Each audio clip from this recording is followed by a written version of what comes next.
A huge welcome to our global viewers from the Middle East Policy Council, located in Washington, D.C. My name is Sarah Schaefer, and I am the Director of Communications and Congressional Affairs at the Middle East Policy Council. We look forward to a thought-provoking discussion today with Bassant Hassib and James Shires regarding their Middle East policy article, Cybersecurity in the GCC, From Economic Development to Geopolitical Controversy.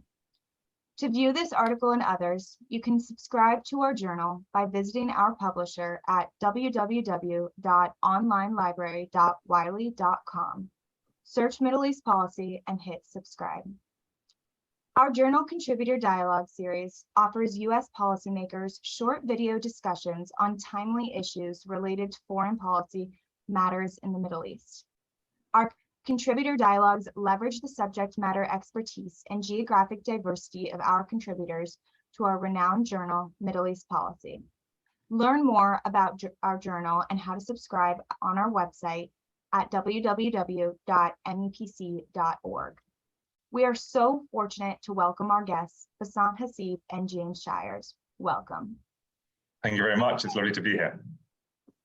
Thank you, Sarah. It's finally good to meet you. Amazing. To launch the discussion and to provide background context for our viewers, could you begin by describing the research process for your article? When did you conduct this research and what inspired it? What are each of your professional backgrounds and specializations? Okay. Thanks very much, Sarah. I'll start off and say hi to all our viewers. I'm an assistant professor in cybersecurity governance at the University of Leiden in the Netherlands. And I'm based in The Hague, which is a global center of international relations. I have been researching the international relations of cybersecurity, international politics, global politics around cybersecurity issues and threats for quite a long time now. And more specifically, I've been looking at these kinds of issues in the Middle East region and in the Gulf region specifically. I conducted my PhD research on cybersecurity in the Gulf and Middle East, and then my more recent publications, my book on the politics of cybersecurity in the Middle East has reflected this long-term interest and focus of my research. This article is drawing on that broader trend in my work, that broader area of work, which includes a lot of different conversations with various cybersecurity stakeholders in the region as it's changed, as it's grown over the last decade or so. So we've drawn on all of that experience for this article and a lot of recent events that we might go into in a little more detail that have really raised the profile of the GCC and of the Middle East region more broadly in terms of international cybersecurity. So, hi everyone, my name is Bassant Hassib. I am an assistant professor of political science at the British University in Egypt. I am located in Cairo. I'm a former consultant at the Atlantic Council and a former fellow at the Leicester Institute for Advanced Studies at the University of Leicester. My research is basically on cybersecurity governance in Egypt and the GCC, surveillance and counter-surveillance technologies, digital rights, digital economies, and sexualities. I also work on counter-terrorism policies and civil society organizations in Egypt. I started recently to work on the political economy of automated communications and the securitization of cryptocurrencies in the MENA region. I have a PhD in Euro-Mediterranean Studies from Cairo University, where my thesis analyzed the role of the European Union in promoting democracy and human rights in Egypt after 2011, with an in-depth assessment of the EU Neighborhood Civil Society Facility instrument. There is definitely a context of recent developments in the region that triggered our interest or inspired us to carry out or to conduct this research. As James mentioned, for example, the latest revelations on the Pegasus spyware acquisition by GCC states, and also at the same time where the region witnessed the signing of the Abraham Accords and the normalization between Israel and both UAE and Bahrain, which includes new horizons for technological cooperations between these parties. And at the same time, with the increase of cyber threats, for example, regarding disinformation, cybercrime, online fraud, specifically under the COVID-19 pandemic, and also the arms race of the utilization of technological weapons, such as the drones by non-state actors like the Iran-backed Houthis, and the prolonged offensive cyber exchanges in the region with frequent attacks on vital sectors in the GCC. All of these actually triggered our interest to start this kind of research. We started the process of the research in October 2020, where we wanted to examine the trajectory of cybersecurity policy and practices in the GCC, and exploring the main vulnerabilities and the threats, as I mentioned earlier, and the responses of such states and their mechanisms to respond to these threats on the national, international, and the regional levels of government. And highlighting the tensions between these mechanisms to achieve digital security and acquire these cybersecurity capabilities on one hand, and on the other hand, trying to keep or balance privacy and the human rights on the digital sphere. We presented our first draft of the research at an international-based conference on geopolitics and cross-cultural comparisons of ICT use by governments, corporations, and civil society actors at the University of Leicester, which I was one of the organizers of the conference with Professor Atina Karasugiani. And both me and James, we received constructive feedback on the paper, after which we revised the paper and decided to submit it to the Middle East Policy Journal. And as James mentioned in our original submission, that we believe that the article speaks directly to the core interest or concerns of the journal, especially on the cutting edge policy developments at the intersection of security and technology. That is an excellent background for your guys' research, and I love that you've expanded on how it perfectly intersects with the purpose of our journal. So diving into the content, you begin your article by highlighting how the rise of the digital economy invokes additional security issues, and accordingly, the Middle East cybersecurity market is expected to increase from $16 billion in 2020 to $28 billion in 2025. Is this statistical increase in cybersecurity needs specific to the Middle East? And how does the Middle East cybersecurity market compare to other regional markets in terms of size and growth trajectory? Are there any considerations that make this market unique? Great question. And it's really important to consider any regional developments in cybersecurity in a broader comparative context, right? Are they unique across the world? Where are the similarities and differences? And here our article, the title, From Economic Development to Geopolitical Controversy, really tries to focus on the fact that cybersecurity initially was primarily an economic concern. And now it touches every aspect of our lives, from individual privacy to national security to international war and conflict. Right? So cybersecurity is really ubiquitous in all of these ways. But going back maybe 10, maybe 20, even 30 years, cybersecurity was mainly a problem for companies going online, trying to make the most of the opening market space that the internet provided, and therefore trying to secure their data, their profits, their economic activity from different kinds of threats. Right? So we really have a core connection between cybersecurity and the digital economy from the very beginning. And we don't want to lose sight of that. Now it's sort of much broader. In terms of the Middle East, to give a short answer, this increase is statistically not unique. Right? Cybersecurity has grown in profile. The market has grown vastly throughout the world. So I wouldn't want to say that the Middle East is the only place where cybersecurity needs are demonstrated, where cybersecurity professionals are really in demand, and where there's a lot of vulnerabilities and weaknesses in cybersecurity that need fixing. That is the case all around the world, right? Whether you look in the US or Europe or Asia, these kinds of things happen all around the world. And there's a really good reason for that. That's because these different regional markets are all interconnected. Cybersecurity vulnerabilities in one region don't just stay in that region or in that country. They can affect companies all around the world, not only multinationals that have presences, but long, complicated supply chains that go between different regions. Right? So actually, the need for cybersecurity, the kind of cybersecurity threats and problems that different regions are facing are replicated across the world, and they can only ever be solved by working across regions as well. Now, having said that, there are a few unique characteristics in the Middle East more broadly and in the Gulf. It's important to remember that in the Middle East, there are a lot of different levels of digital engagement more generally, right? The broader country profile varies significantly in terms of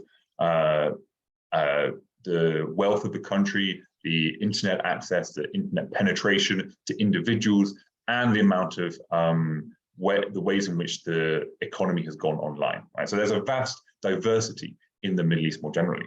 The GCC is less diverse. There's still differences, but they are by and large the most advanced, the most technologically adopted countries in the region.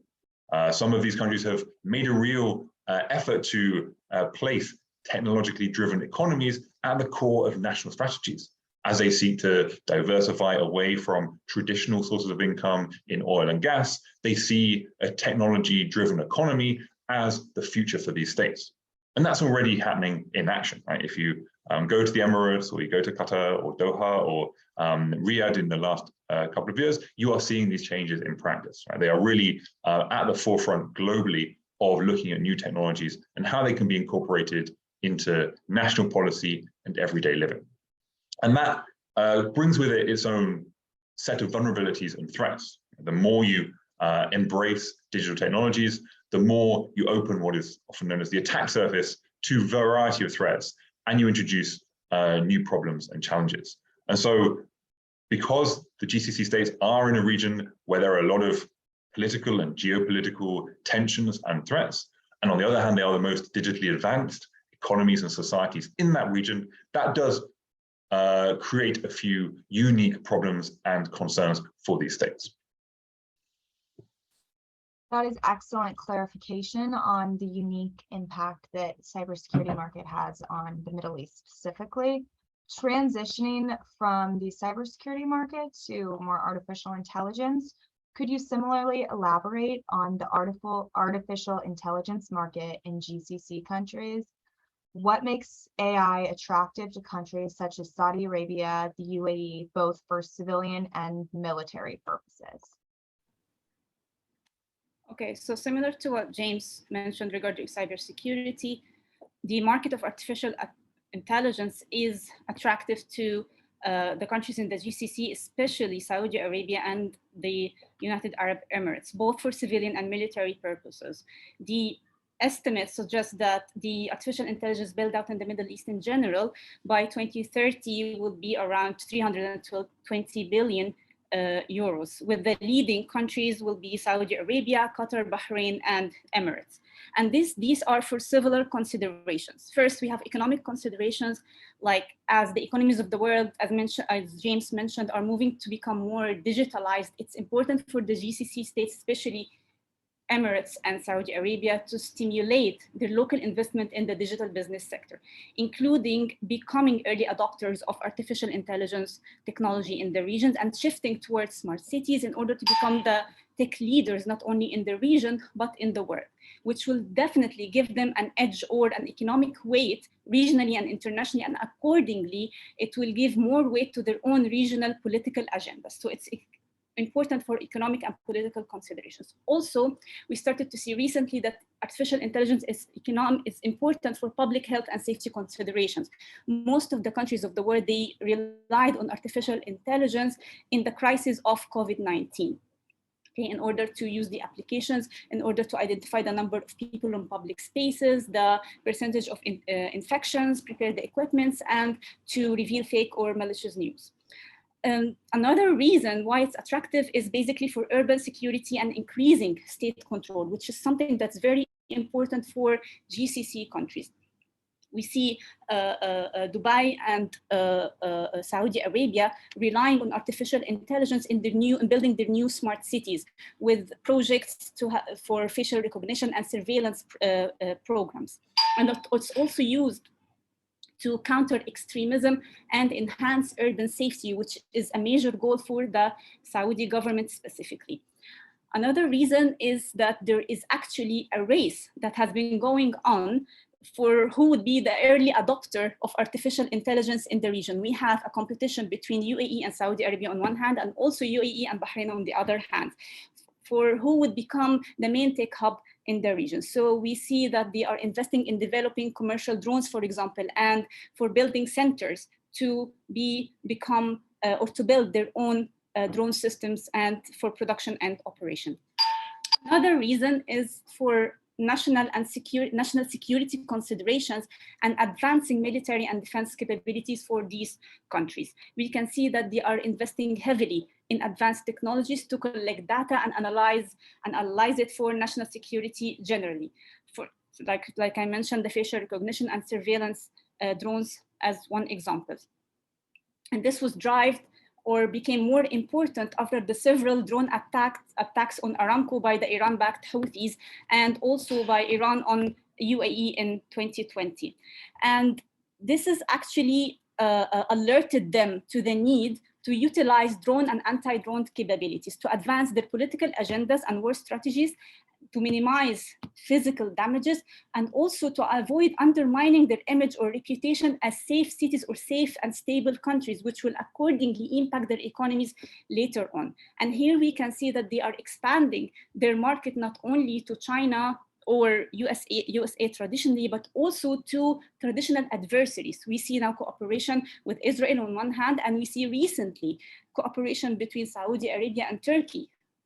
So yeah, there is definitely an expansion to the market of artificial intelligence, and it's definitely gaining more attractiveness in the region. That's a very helpful clarification. And between the role of artificial intelligence and the role of cybersecurity in the region, how those intertwine, but also operate differently. Continuing, you described the dangers of, quote, the GCC's current dependency on foreign AI expertise and techniques, especially from the United States or China, end quote, elaborating that, quote, superpower competition threatens sovereignty and control over crucial technologies and challenges the possibility for strategic independence from the regional foreign policies of both countries, end quote. How do you anticipate this dynamic will develop as the digital economy further develops?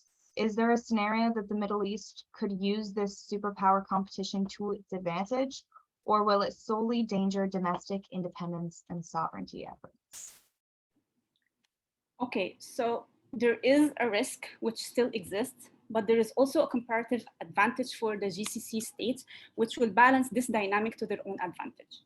So with further development of the digital economy, it means also more interdependence with other powers, but also at the same time, it means more economic and geostrategic leverage for GCC regionally and internationally. And accordingly, as I mentioned before, it will give it a way to advance their regional and political agendas. So we can see they can use this in their advantage in terms of having no conditionality for their records of human rights and their domestic system of governance. Also, they use the rivalry with Iran to gain more alliances and have more leverage politically in the region, in addition to their operations in Yemen against the Houthi situation and so on.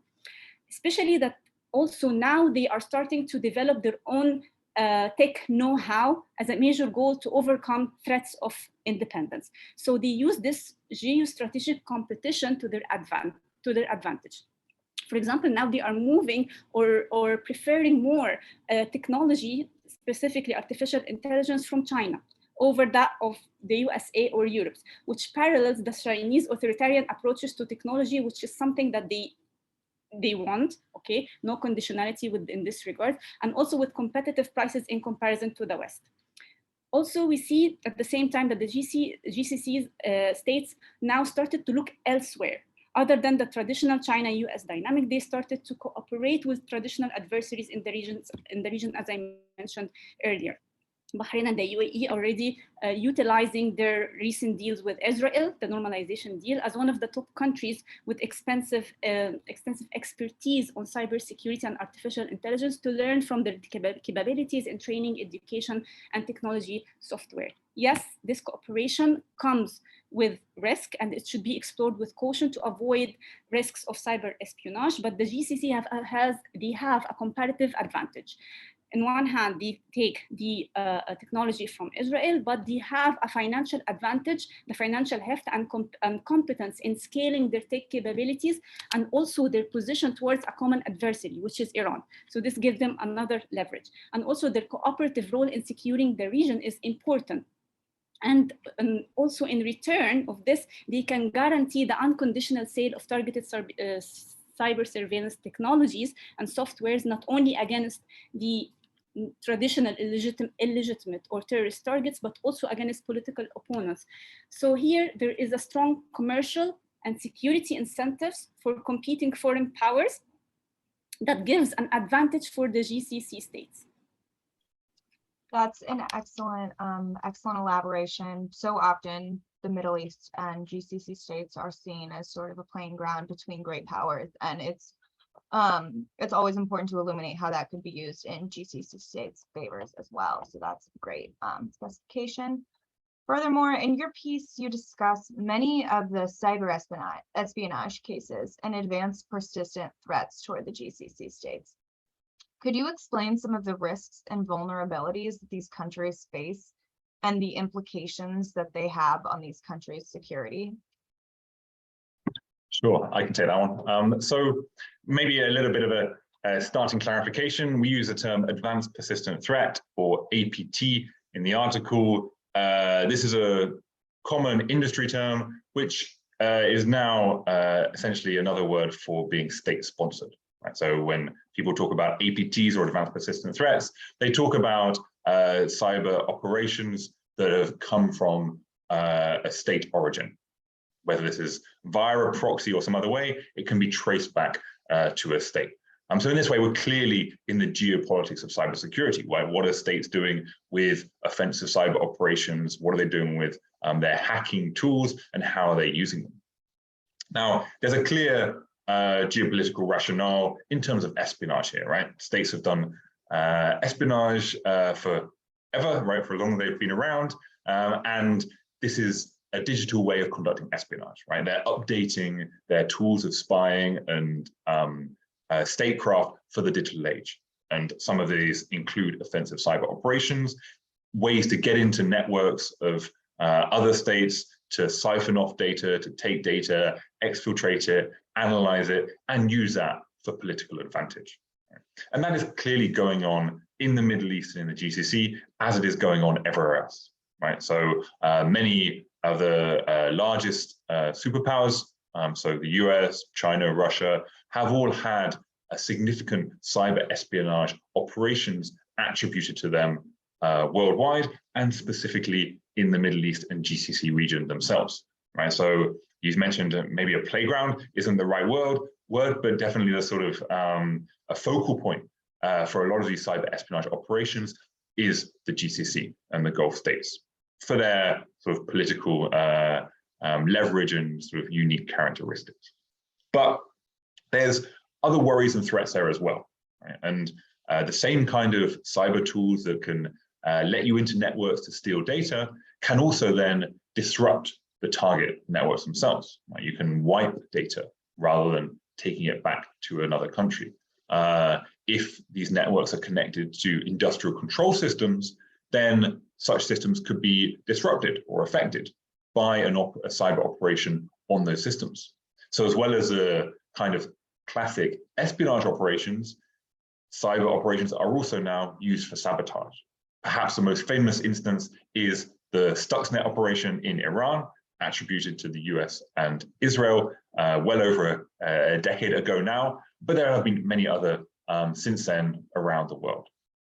And the GCC states have been subject to these kinds of sabotage operations as much as the traditional espionage threat as well. Large oil companies, Bassant mentioned, Saudi Aramco, have suffered data wiping cyber attacks. There has been infiltration into various chemical facilities and other national oil companies that, although it never tipped out into genuine real world damage, very easily could have done, right? So the risks are really live, they're clearly there, and they need to be countered by states. The final thing I want to say here on the kinds of cyber threats faced in the GCC is that so far this conversation has been very much about what states are doing to other states, right? These are government on government kind of struggles or competition. The private sector is very important here as well, right? And private sector entities, companies are targeted by nation state cyber attacks just as much as governments are, if not more so. They hold a lot of valuable data. They operate in often very sensitive areas where the data is valuable, and they also run many critical infrastructure services. So if a private sector company that maybe for whatever reason is cutting corners, not installing the best updates and patches, doesn't have the best security software, that might be the way in that an adversarial state wants to conduct its cyber operation for espionage or for disruption. So thinking about the kinds of cyber threats that GCC states especially from other states, it's important not only to look at the government security, it's also important to look at private sector and of course, civil society as well. Amazing. And then because GCC states do suffer from cyber espionage cases and various state or non-state cyber attacks, you did highlight that according to the ITU Global Cybersecurity Index, Saudi Arabia, Oman, and Qatar score high, the top 3 countries of the Arab world on the index. The following 3 states from the Gulf region were the UAE, Kuwait, and Bahrain. All GCC states have developed national cybersecurity strategies as an effort to combat the aforementioned attacks. Yet you continue to contend that despite the positive and unified picture portrayed in these strategies, they lack detail and remain very high level without specifying clear guidance for individuals or organizations. How would you like to see the GCC improve their strategies and maintain both a unified national and regional strategy concerning cybersecurity?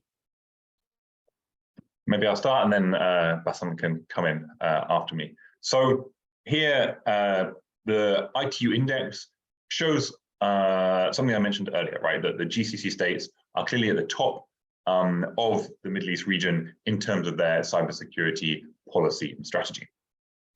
However, as you said, we write in our article that these strategies leave something to be desired, right? They are good initial efforts, they provide the high-level overview, but there's not necessarily that focus on implementation, right? On making sure that cybersecurity is spread throughout society.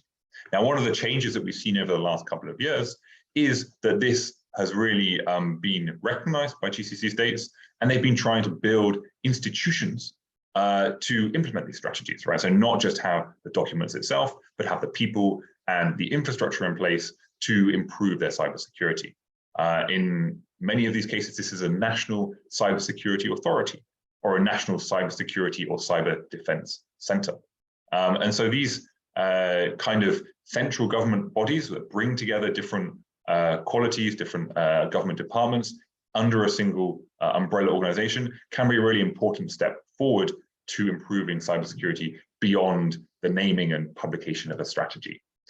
The other bit that is missing is the word regional. Right? So yes, there are efforts at a GCC level to really coordinate cybersecurity, maybe publish a strategy, maybe have shared and ongoing discussions on threats and best practices, but there is certainly more to be done there.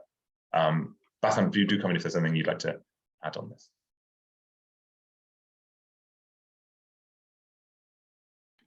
Yeah, I would like to just add something regarding your question on how we would like to see the GCC improve their strategies and address the pitfalls that me and James mentioned. I can just highlight some of the things that we would like to see is maybe the need to overcome the bureaucratic obstacles that impede the national cybersecurity organizations from playing their role.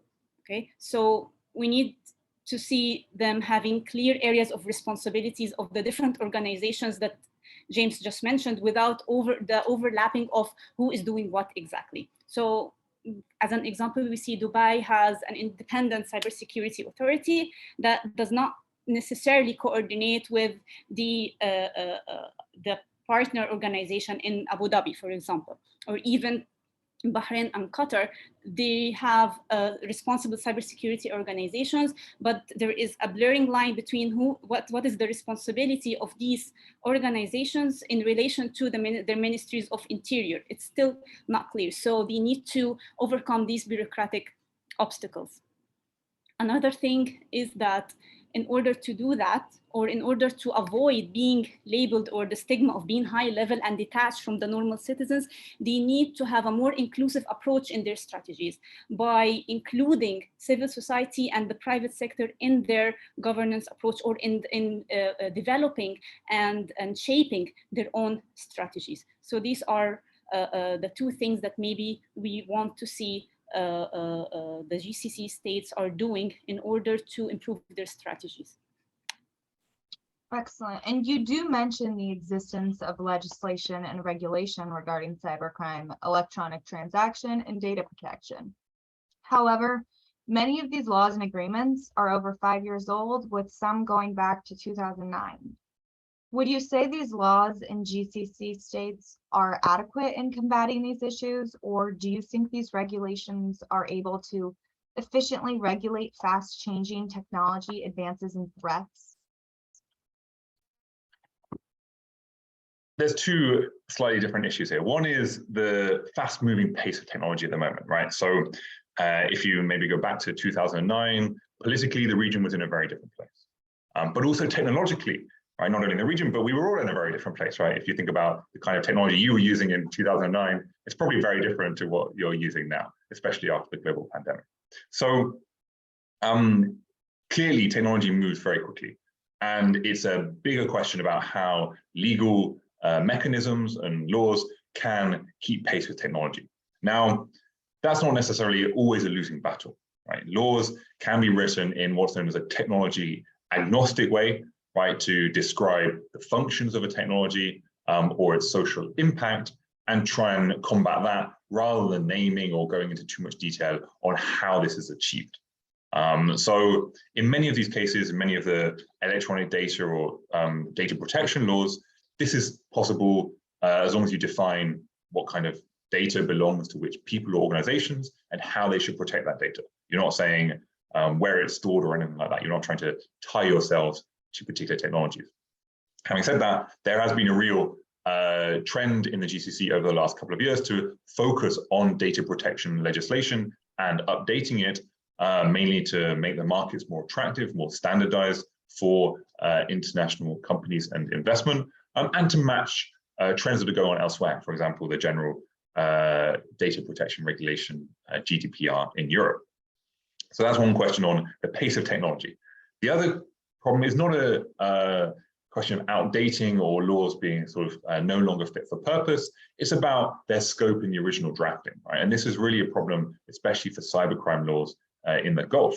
They try and cover a lot of different areas. So not only the kinds of cyber threats that we've been talking about in the article, but also a lot of social media comments and online debate, right? And this is what is often known as cybercrime as content crime rather than cybercrime as hacking or breaking into networks. It's not always a good idea, right, for cybercrime laws to try and encompass all of these areas, right? Especially given rights to freedom of expression online. There's a danger that you can have an over use or an overexpanded cybercrime law that can really clamp down on freedom of expression. And as Bassant mentioned earlier, that might, in authoritarian situations, that is often precisely the purpose of such expanded laws. Now, what the other problem with that is that you bring in lots of different concepts, and the detail of these laws is kind of forgotten about, right? So once you have a cybercrime law in place, it actually, you need the capacity, you need the legal experts to really understand the technology in detail, to know when you can charge someone or a company or when you can't do that. There's a real danger that they could be exploited or misused if that capacity and that knowledge isn't there. Excellent. And speaking of the ever-changing world of technology, especially in the past 2 decades. You highlight that GCC states have largely avoided the growing discussions around the applicability of international law on armed conflict to cyberspace. Could you briefly describe why is this? Yeah, I can take that question. This is basically the discussion around the authoritarian versus humanitarian rights approaches to internet or cybersecurity governance, which is why they are trying to avoid it, or trying to specifically avoid publishing their interpretation of applying the international humanitarian law to cyberspace. And that's why as we mentioned in the article, they try to position themselves very carefully in relation to international agreements. Like, for example, the main cybersecurity or cybercrime law internationally, which is the Budapest Convention, which none of the GCC states accepted the convention until now. Instead, their laws, or the national laws, as James said, they are very vague, okay? And basically they are drafting it in this vague way in order to leave room for them to express or exercise more control over the cyberspace. So they draw it on the backdrop of a regional agreement on cyber crime, which is the Arab Convention on combating information technology offenses. The problem with it is that it lacks coherence and it's not on par of with the international cyber legislative efforts. And as a result, these states have extensive means to violate the privacy rights of activists and remain unchallenged. This also explains why they are not very active or very involved in international processes under the UN, like the GGE or the open-ended working groups, and also these try to favor or try to vote in favor for resolutions that pushes more for the authoritarian approach to cyberspace, like the recent Russian proposal at the GGE. So this is basically why they try to avoid the discussion about the applicability of international law on armed conflict to the cyberspace. Excellent explanation. And in conclusion, first, thank you for all of the incredible input and explanation that you've given so far, with all of these factors combined, because as you've described, there is a multitude sort of hanging fruit in this policy debate. But in conclusion, you exemplify potential national, regional, and international solutions to GCC cybersecurity challenges. What do you predict the course of action regarding these to be moving forward? And what factors, such as normalization agreements or international agreements, will drive the future of GCC cyber policy? Okay, well, maybe I'll take on the conclusion, probably because trying to engage in prediction is always a fool's game, and especially for academics, prediction is always a very bad idea, right? So having said that, here's my prediction, right? Firstly, that we will see a continued increase in growth in the kinds of cyber threats faced by the GCC in tandem with the rest of the world, right? The more that society goes online, the more that governments are trying to engage with citizens and other governments online. This will create greater vulnerabilities and challenges in terms of dealing with cybersecurity. As AI becomes more widely adopted, as Bassant very eloquently talked about earlier, this increases the cybersecurity challenges because defenders, maybe they can use AI to help combat cybersecurity attacks, but on the other hand, it introduces its own vulnerabilities as well. So there's a clear continued growth in terms of the threat landscape. In terms of international governance, this is maybe more of a hope than a prediction. I see the GCC states have an opportunity really to engage in regional and international cybersecurity governance at the highest levels of the UN. Right? There are ongoing UN processes. The current open-ended working group, OEWG, on cybersecurity is happening over the next year or so, and the conversation is still open. It can be shaped by more thorough participation in this group. There is also an ad hoc committee on a new cybercrime convention. Right? So that is another big discussion at the UN that the GCC states have the opportunity to participate in. Whether they will or not depends on many of the factors that Bassant very well outlined in her previous answer. And then finally, we see the regional map really changing, right? It's happening very fast in terms of Saudi and Turkey, for example, the Abraham Accords driven by the UAE and Israel, and then also, sort of very gentle nods towards a less combative relationship, even between rivals such as Saudi Arabia and Iran, right? So we see this regional geopolitical landscape changing very quickly, and cybersecurity will clearly be a part of that, right? It's been very overtly named as a clear benefit for both parties from the Abraham Accords, from the Israel normalization.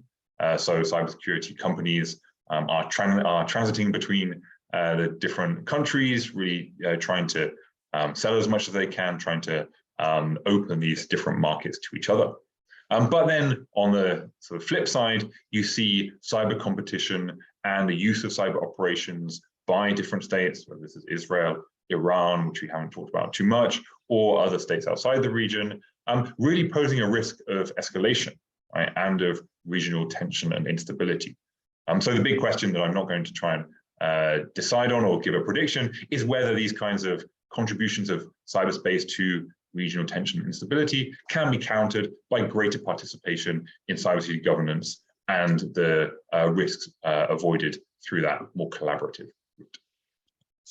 What an incredible discussion. Bassant, James, I'd like to thank you for your excellent contributions in your journal article and this dialogue. And I'd also like to once again urge our viewers to subscribe to our journal by visiting our publisher at www.onlinelibrary.wiley.com to read this article, Cybersecurity in the GCC, from Economic Development to Geopolitical Controversy, and a multitude of other excellent articles in our Middle East Policy Journal. Again, thank you, Bassant, James. It was a pleasure. Thank you very much. It's a pleasure to be here. Thank you for hosting. Thank you very much, Sarah. Thank you very much for this dialogue.